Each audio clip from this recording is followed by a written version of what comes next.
Chapter 37, in which it is shown that Phileas Fogg gained nothing by his tour around the world, unless it were happiness.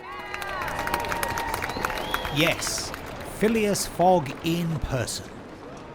The reader will remember that at 5 minutes past 8 in the evening, about 25 hours after the arrival of the travellers in London, Passepartout had been sent by his master to engage the services of the Reverend Samuel Wilson in a certain marriage ceremony which was to take place the next day.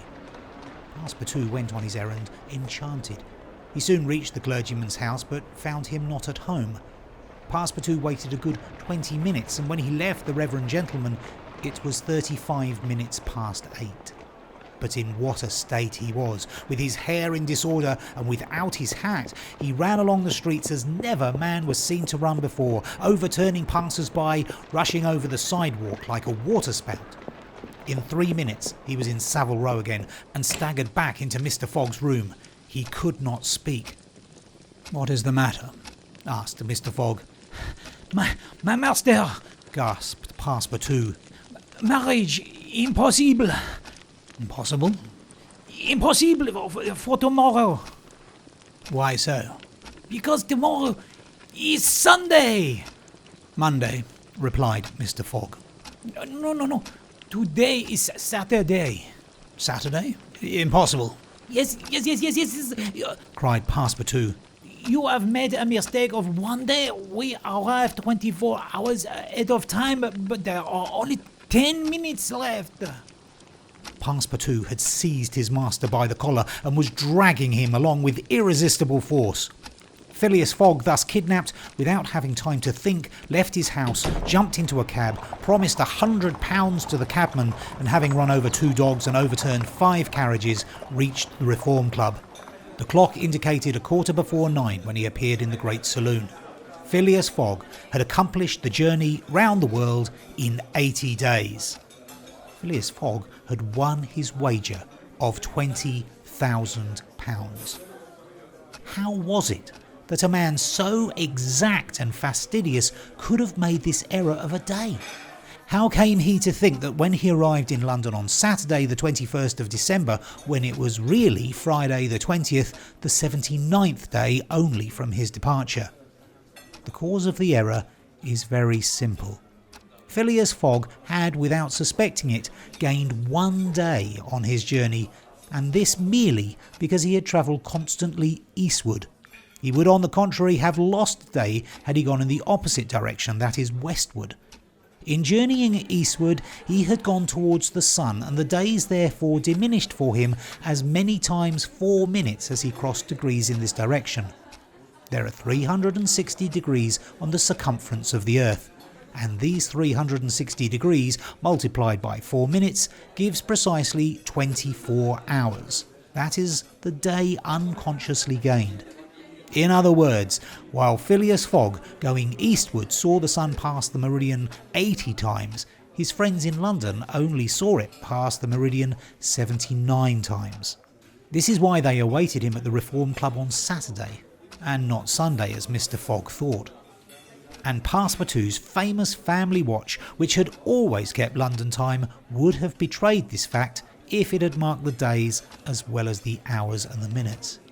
Phileas Fogg, then, had won the £20,000, but as he had spent nearly 19,000 on the way, the pecuniary gain was small.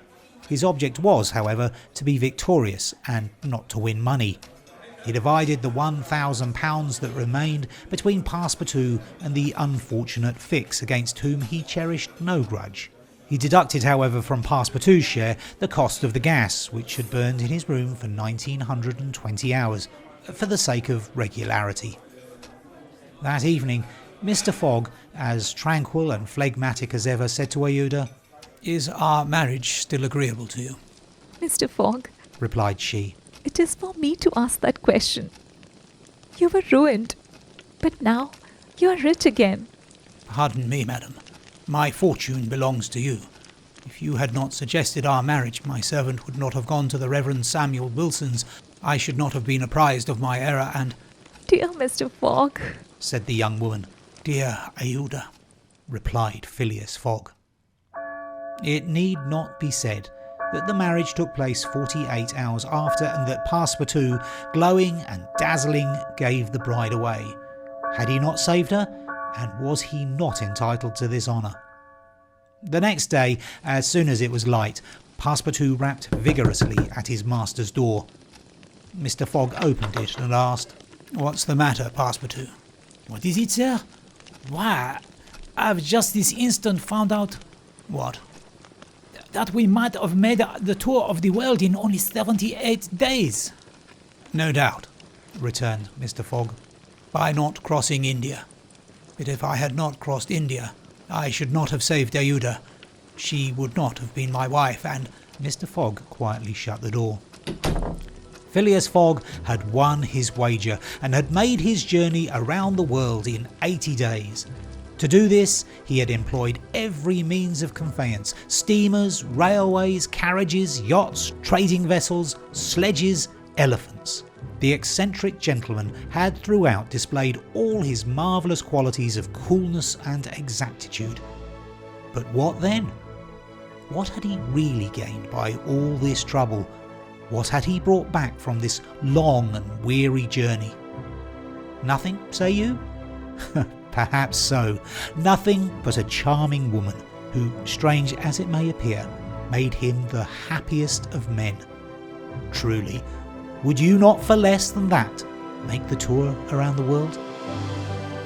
You have been listening to Around the World in 80 Days, read by Tim Williams, with Malcolm Walton as Sir Francis Cromarty and others, Peter Collins as Judge Obadiah and others, Sonal G as Aouda, Jay Kumar as the Parsi, Steve Parker as your announcer, Fallenton and John Sullivan.